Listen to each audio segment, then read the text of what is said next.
واحلل عقدۃ من لسانی یفقہوا قولی۔ ہم نے ایک نیا سلسلہ شروع کیا ہے جس کا عنوان ہے آیات اخلاق۔ قرآن میں مختلف موضوعات سے بحث ہوئی ہے اور خداوند تعالیٰ نے مختلف مواقع پر گوناگون عناوین کی آیات نازل کی ہیں۔ انہی آیات میں سے ایک ٹاپک ہے جسے کہا جاتا ہے آیات اخلاق، اور اخلاقی آیات کو ہم نے شروع کیا ہے اور اس کو ہم انشاءاللہ آگے بڑھائیں گے، اور ہر سیشن میں ایک آیا اور اس کی مختصر تفسیر آپ کی خدمت پیش کریں گے۔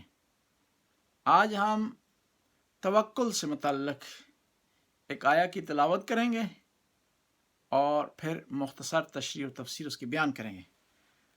سورہ طلاق میں ہے، آیت نمبر 3 کا کچھ حصہ ہے۔ بسم اللہ الرحمن الرحیم۔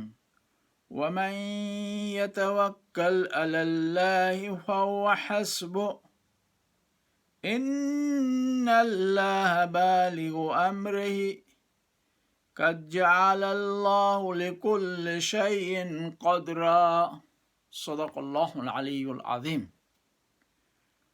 توکل کیا ہے، اس کا فائدہ کیا ہے اور اس کی حد و حدود کیا ہے؟ توکل یہ ہے کہ انسان مشکلات میں گھبرائے نہ، کوشش کرنے کے بعد نا امید نہ ہو، بلکہ اپنے تمام امور کو خداوندہ کے سپرد کر دے۔ اول العلم معرفت الجبار وآخر العلم تفویض الامر الیہ۔ ابھی دیکھنا ہے کہ توکل کیا ہے۔ حدیث پاک میں ہے کہ العلم ان اللہ مخلوق، العلم ان المخلوق لا یضر ولا ینفع ولا یؤتی ولا یمنع۔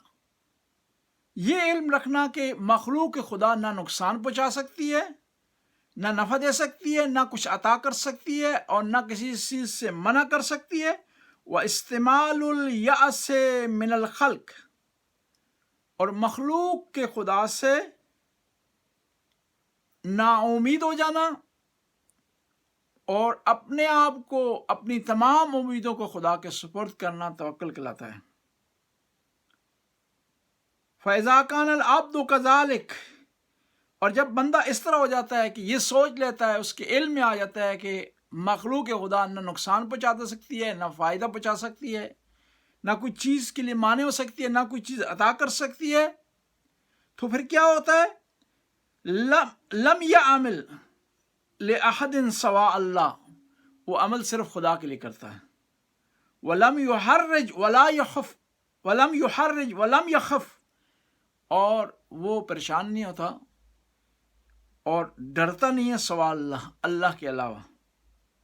ولم یطمع فی احد سوا اللہ، اور وہ کسی سے اللہ کے علاوہ امید نہیں رکھتا۔ ھذا هو التوکل، یہ توکل ہے کہ انسان خدا کی مخلوق سے امید نہ رکھے بلکہ اپنے رب سے امید رکھے۔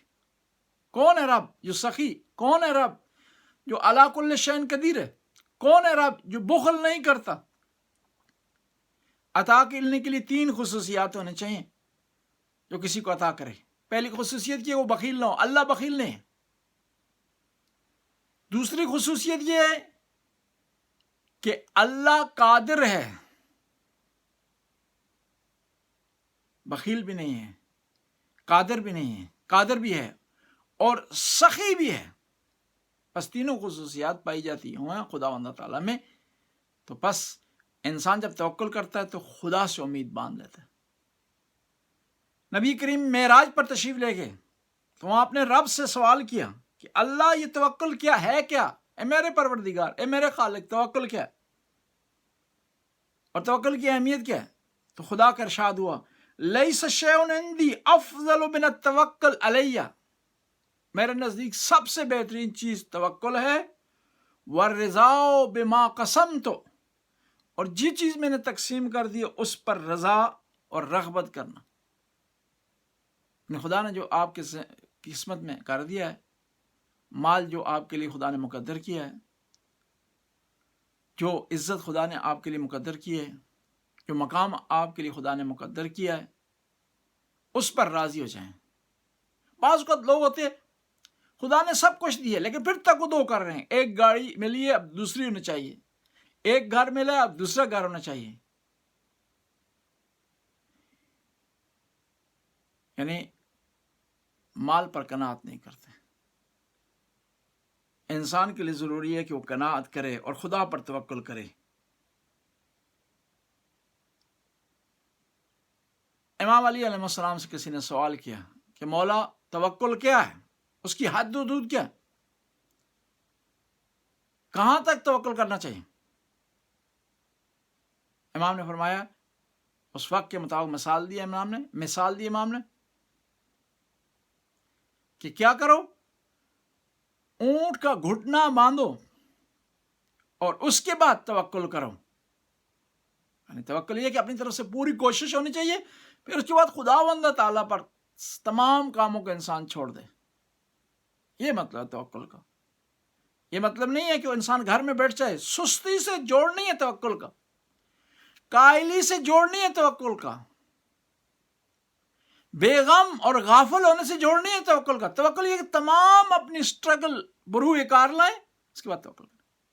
خدایا ہمیں توکل کرنے کی توفیق عطا فرما۔ جو مومنین و مومنات ہمارے اس پروگرام کو دیکھ رہے ہیں ان کی توفیقات میں اضافہ فرما، ان کے رزق میں وسعت عطا فرما، ان کی مرحومین کی مغفرت فرما۔ ربنا آتنا فی الدنیا حسنہ وفی الآخرۃ حسنہ وقنا عذاب النار۔ آخر میں ایک سورہ فاتحہ کی تلاوت فرمائیں، اپنے تمام مرحومین مرحومات کو بخش دیں۔ بسم اللہ الرحمن الرحیم، الحمد للہ رب العالمین الرحمن الرحیم مالک یوم الدین، ایاک نعبد و ایاک نستعین، اہدنا الصراط المستقیم صراط الذین انعمت علیہم غیر المغضوب علیہم ولا الضالین۔ بسم اللہ الرحمن الرحیم، قل هو اللہ احد اللہ الصمد لم یلد ولم یولد ولم یکن له کفوا احد۔ صدق اللہ العلی العظیم۔